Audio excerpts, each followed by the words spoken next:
Christ, who is the spiritual mind, didn't die for your sins. He died because of them. Yes, the spiritual mind, which is Christ, removes sin, which is error thoughts, but he does not remove the consequence, which is death. Sin is the cause.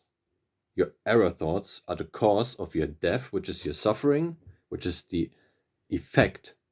We have cause and we have effect. Those are two different things, right?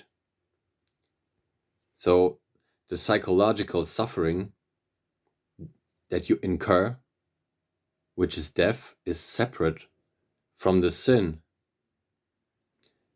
You have the cause, which is the sin, the error thought. That error thought that you have in your mind produces psychological suffering, also called death in the scriptures.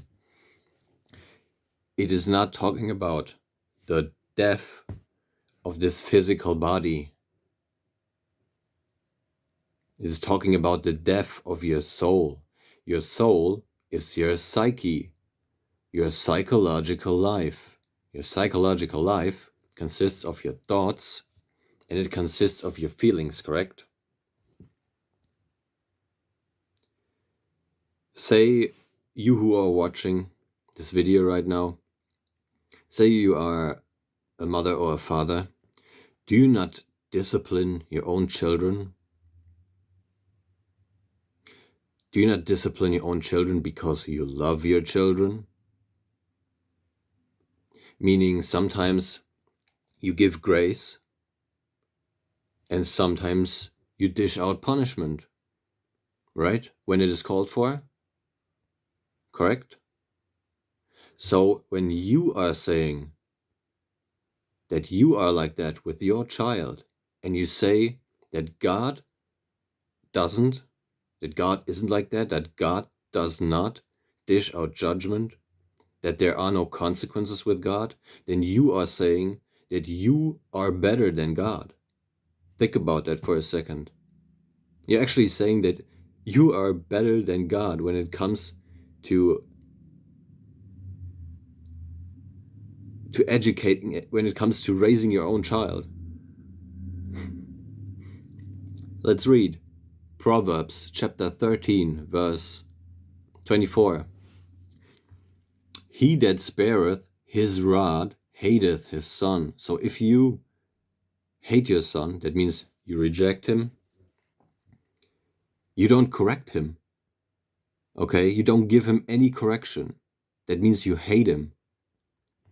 But he that loveth him chasteneth him betimes. That means you correct your son, regardless of how that correction unfolds. Okay? Either in physical form or in verbal form. You correct your son, right? Because you love him. If you didn't love him and if you didn't care about him, you would not correct him. Is that right? Book of Exodus, chapter 34, verse 7.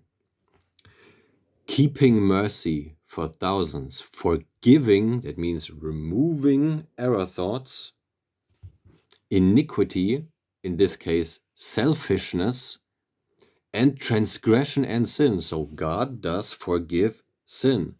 Christ, the spiritual mind in you, forgives, removes error thoughts that you have in your mind. And that will by no means clear the guilty. Did you hear that? The consequences of your sin, you must suffer them regardless. Sometimes you will be given grace, but you have to suffer the consequences most of the time, right?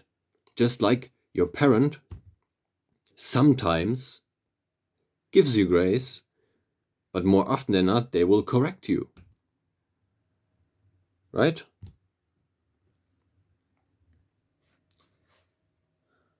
Yeah, that's it for now.